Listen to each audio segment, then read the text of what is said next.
Hello everyone, welcome to FOC classes. So students, this video is part 14 for chapter 3 Java programming do while statement. So let us start today's video. So अभी तक हमने selection structures को complete किया है जहां पर हमने if else and switch को डिस्कस किया था। साथ ही हमने रिपीटेशन स्ट्रक्चर्स को लास्ट वीडियो में स्टार्ट किया जहां पर हमने व्हाइल स्टेटमेंट को समझा था। सो आज की वीडियो में हम समझने वाले हैं do while statement. So let us start the topic. सबसे पहले हम डिस्कस करते हैं डू वाइल स्टेटमेंट का सिंटेक्स एंड इसी की हेल्प से हम समझेंगे डू वाइल स्टेटमेंट किस तरह से वर्क करती है। देखिए यहाँ पर सबसे पहले आप लिखते हैं do keyword. Basically do keyword ये इंडिकेट कर रहा है कि हमें एक बार स्टेटमेंट्स को एग्जीक्यूट करना है।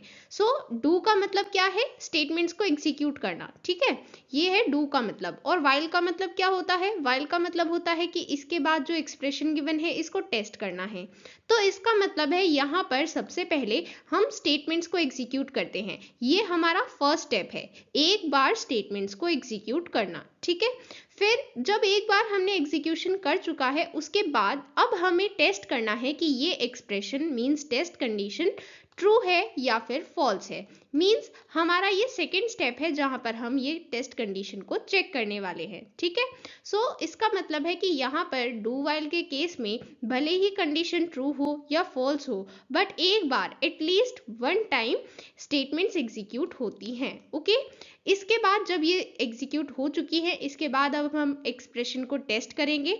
अगर ये ट्रू मिलता है तो हम वापस से लूप को एग्जीक्यूट करते हैं, मींस वापस से स्टेटमेंट्स एग्जीक्यूट होंगी, हम फिर से एक्सप्रेशन को चेक करेंगे। और अगर ये फॉल्स होता है, ये ट्रू नहीं होता है, ये फॉल्स होता है, उस केस में क्या होगा? जो लूप है वो यहीं पर स्टॉप हो जाएगा, ठीक है। तो इसका मतलब है कि डू वाइल के केस में आप हमेशा याद रखेंगे सबसे पहले एक बार स्टेटमेंट्स को एग्जीक्यूट करेंगे और उसके बाद एक्सप्रेशन मींस टेस्ट कंडीशन को चेक करेंगे। ट्रू है तो फिर से प्रोसीड करेंगे और फॉल्स है तो वहीं पर स्टॉप हो जाएंगे, ओके।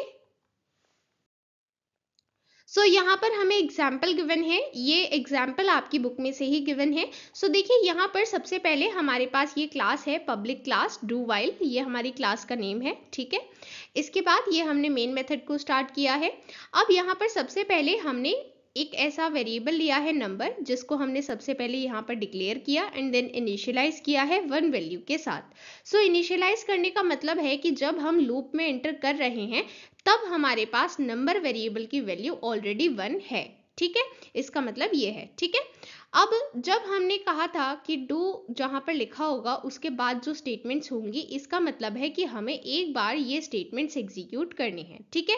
अभी तक कोई कंडीशन नहीं आई है, सबसे पहले एक बार हमें ये स्टेटमेंट्स एग्जीक्यूट करनी होगी और फिर हम आगे देखते हैं क्या करना है, ठीक है।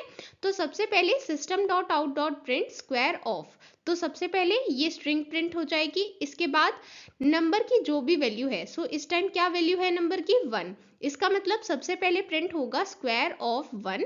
इसके बाद क्योंकि ये प्रिंट लिखा था हमने यहाँ पर, इसका मतलब है कि जो नेक्स्ट लाइन है वो भी सेम लाइन में प्रिंट होगी।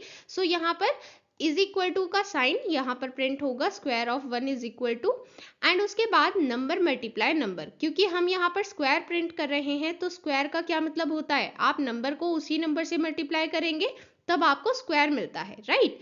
हमने यहाँ पर नंबर को नंबर से मल्टीप्लाई किया, मींस 1 मल्टीप्लाई 1।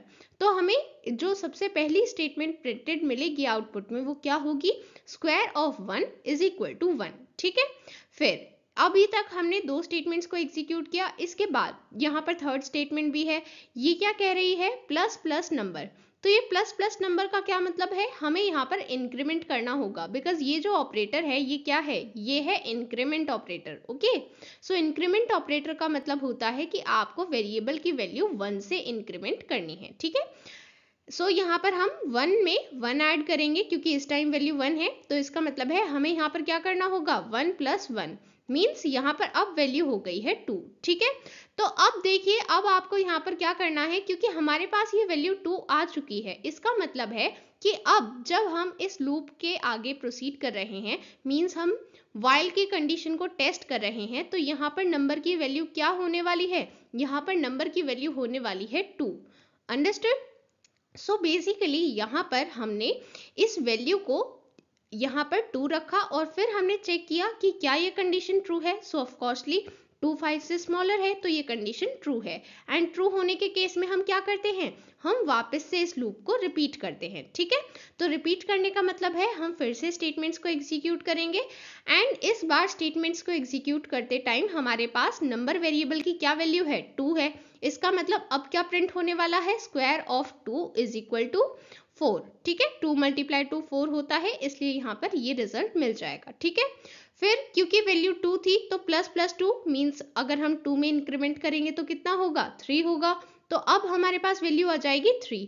सो फिर हम 3 को टेस्ट करेंगे। सिमिलरली 3 4 5 इन सभी के लिए स्क्वायर प्रिंट हो जाएगा। ठीक है, बट जब हम यहाँ पर टेस्ट करेंगे 6 को, मीन्स एक टाइम ऐसा भी आएगा जब हमारे पास यहाँ पर आएगी वैल्यू प्लस प्लस 5, राइट। और जब हम प्लस प्लस 5 की वैल्यू निकालेंगे तो वो आएगी 6। और जब हम 6 को टेस्ट करेंगे तो 6 यहाँ पर 5 से बड़ा होता है, ना ही उसके बराबर होता है और ना ही उससे स्मॉलर होता है। इसका मतलब अब की बार ये जो कंडीशन है ये फॉल्स हो चुकी है। ठीक है, ये कंडीशन यहाँ पर फॉल्स हो जाएगी, इस वजह से हम ये लूप आगे रिपीट नहीं करेंगे एंड ये लूप यहीं पर स्टॉप हो जाएगा। सो हमें क्या रिजल्ट मिलेगा, हमें यहाँ पर स्क्वायर ऑफ 1 2 3 4 5 ये सभी मिल जाएंगे। ओके, 1 2 3 4 5, ठीक है, इन सभी के स्क्वायर्स मिल गए हैं एंड क्योंकि 6 के आने पर कंडीशन फॉल्स हो जाएगी इसलिए यहाँ पर 6 वाली स्टेटमेंट एग्जीक्यूट नहीं हुई है। ठीक है, सो ये था हमारा आज का प्रोग्राम जहाँ पर हमने डू वाइल स्टेटमेंट को डिटेल में डिस्कस किया है। इससे पहले हमने वाइल स्टेटमेंट का प्रोग्राम लिया था लास्ट वीडियो में, आप उसे भी देखेंगे बिकॉज नेक्स्ट वीडियो में हम दोनों के बीच में कंपैरिजन देखने वाले हैं। एंड बोर्ड एग्जाम में दोनों स्टेटमेंट्स बहुत ज़्यादा इंपॉर्टेंट हैं, या तो आपको इंडिविजुअल स्टेटमेंट से क्वेश्चन मिल सकता है या फिर आपको डिफरेंस से क्वेश्चन मिल सकता है, बट आपको क्वेश्चन ज़रूर मिलेगा इन टॉपिक से। मिनिमम 3 मार्क्स का क्वेश्चन आप एक्सपेक्ट कर सकते हैं। ठीक है, सो ये बहुत इंपॉर्टेंट टॉपिक्स हैं सभी, मैं आपको हर टॉपिक में बता देती हूँ कौन सा टॉपिक कितना इंपॉर्टेंट है, सो आप उसी के अकॉर्डिंग प्रिपेयर कर सकते हैं। ओके, एंड अगर आपको कोई भी डाउट है सो आप foc.msg@gmail.com पर पूछ सकते हैं। And if you want to purchase Class 12 Information Technology IT Code 802 all-in-one book or sample paper book for questions practice, you can check the links given in the description. We'll meet you soon in the next part. Till then, bye bye.